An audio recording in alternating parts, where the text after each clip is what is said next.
आओ बच्चों, आज भगवान जगन्नाथ की कहानी सुनते हैं। एक बार कृष्ण जी के बड़े भाई बलदाऊ भगवान से मिलने द्वारका पहुंचे।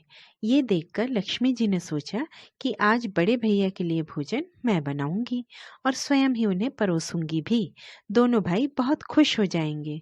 प्रसन्नता पूर्वक उन्होंने कई पकवान बनाए, फिर स्वयं ही थाली परोसकर बलराम के आगे रखी।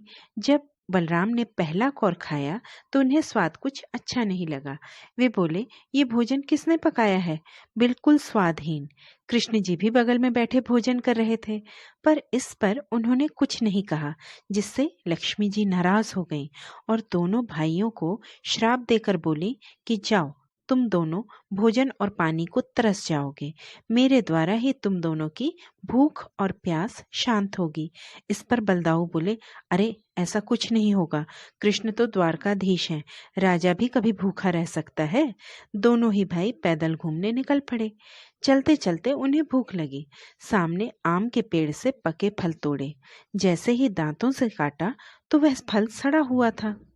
दूसरा फल देखकर जब उसे खाना चाहा तो उसके अंदर कीड़े थे। आगे चलकर उन्हें केले का पेड़ दिखाई दिया। केला खाने के लिए हाथ में लिया ही था कि सामने भिखारी आ गया। भूखे व्यक्ति को वह केला दे दिया। आगे कोई सेठ भंडारा कर रहा था। दाऊ इतने भूखे थे कि बोले, चलो वहां कुछ खाने को मिलेगा। दोने में पूरी हलवा लेकर चले कि तभी तेज आंधी आई और खाने का दोना मिट्टी में गिर गया। दोनों को ही समझ में आने लगा कि लक्ष्मी जी के श्राप का असर है कि हाथ में आने के बाद भी मुंह तक भोजन पहुंच नहीं रहा है। भूख से दोनों ही व्याकुल हो गए थे। पीने के लिए नदी का पानी हाथ की अंजुरी में भरा तो वह कीचड़ से भरा हुआ था। आगे पनघट पर कुछ औरतें पानी भर रही थीं।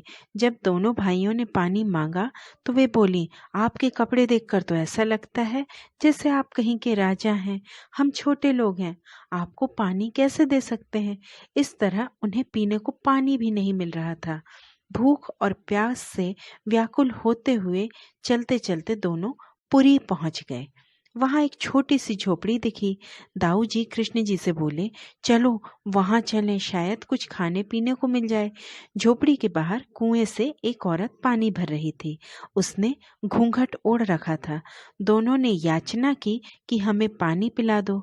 उस औरत ने जब पानी दिया तो ये दोनों बिना परेशानी के पानी पीने लगे। दोनों को ही आश्चर्य हुआ। फिर हाथ जोड़कर दोनों ने कहा, हम बहुत दिनों से भूखे भी हैं, हमें कुछ खिला दीजिए। वह औरत बोली, आप तो राजा दिखते हैं, मैं गरीब हूँ, आपको व्यंजन कैसे खिला सकूंगी? वे बोले, हम सब खा लेंगे, हमें भूख लगी है, कृपया कुछ खाने को दीजिए। वो बोली, ठीक है, मैंने तो खिचड़ी बनाई है। दोनों खाने को बैठ गए। थाली में उसने खिचड़ी परोस दी। दोनों ने स्वाद ले लेकर खाई और खूब तारीफ भी की। तब उस औरत ने अपना घूंघट हटाया। दोनों के आश्चर्य की सीमा नहीं थी, क्योंकि वो कोई और नहीं, स्वयं लक्ष्मी जी ही थी। दोनों ने अपनी गलती की माफी मांगी और लक्ष्मी जी से प्रार्थना की कि चलते हुए हम बहुत थक गए हैं, हमें यहीं रहना है, आप भी हमारे साथ यहीं रहिए और हमारे लिए लक्ष्मी रसोई में भोजन पकाइए। तब से भगवान पुरी में विराजे और लक्ष्मी रसोई से उनके लिए भोजन बनने लगा। तो बच्चों, इस लीला से हम यह सीखते हैं कि भोजन का हमें कभी अपमान नहीं करना चाहिए, आदर पूर्वक भोजन करना चाहिए। ठीक है, फिर मिलेंगे अगली कहानी में।